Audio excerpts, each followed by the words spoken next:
The Vine is a relatively modern trading name for this public house, possibly from 2003. The building had gone through a short period as Cactus Jack's, but the old inn sign was the Cooper's Arms. The other element that has also changed was the building itself. The old premises were completely gutted by a fire in the early hours of Saturday, March the 20th, 1909. It was reported that the blaze made the interior of the pub like a raging furnace. The building, a structure of some antiquity, was the property of the Cheltenham Original Brewery Company, and stood at the corner of High Street and St James's Street. Ironically, a few weeks earlier, the brewery had submitted plans to Cheltenham magistrates seeking permission to make alterations and improvements to the building. The fire resulted in a total rebuild of the premises on the same corner. They didn't mess around in those days. The pub opened for trading later in the year on December the 11th, the tenant being D.J. Jones.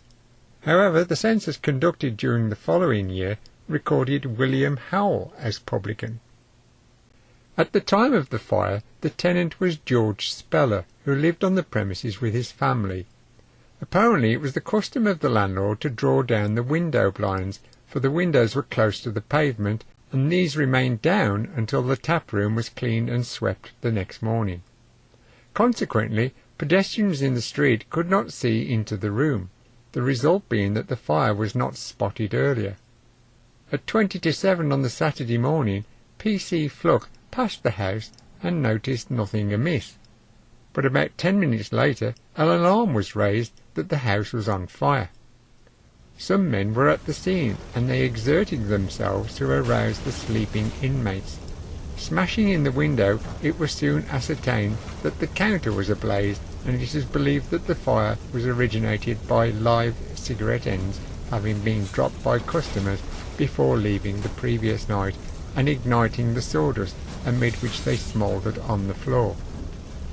The flames spread with astonishing rapidity, and by the time the fire brigade and the police had reached the house, there was no hope of saving the interior, and the efforts of the brigade were directed to confining the fire to the premises in which it originated.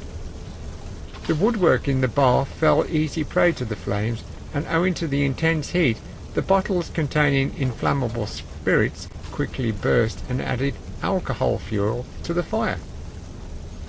The staircase leading to the first story was enveloped and charred, and with his escape cut off, one of the landlord's sons boldly leapt from the window into the street below and luckily escaped without injury.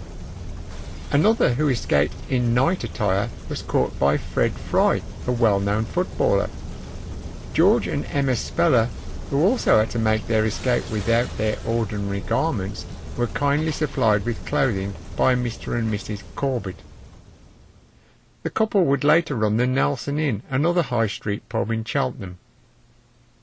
Note the plaque for West Country Ales, the result of a couple of mergers, firstly that of the Cheltenham Original Brewery Company Limited and the Hereford and Tredegar Brewery Limited.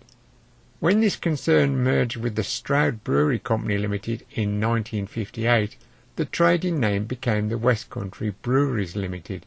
The whole operation was mopped up by Whitbread in 1963. Thanks for viewing and listening to my blurb. If you enjoyed the video, please give a thumbs up. Post your comments below if you have more info or a question. If you think these video clips rock, you can also subscribe to the channel.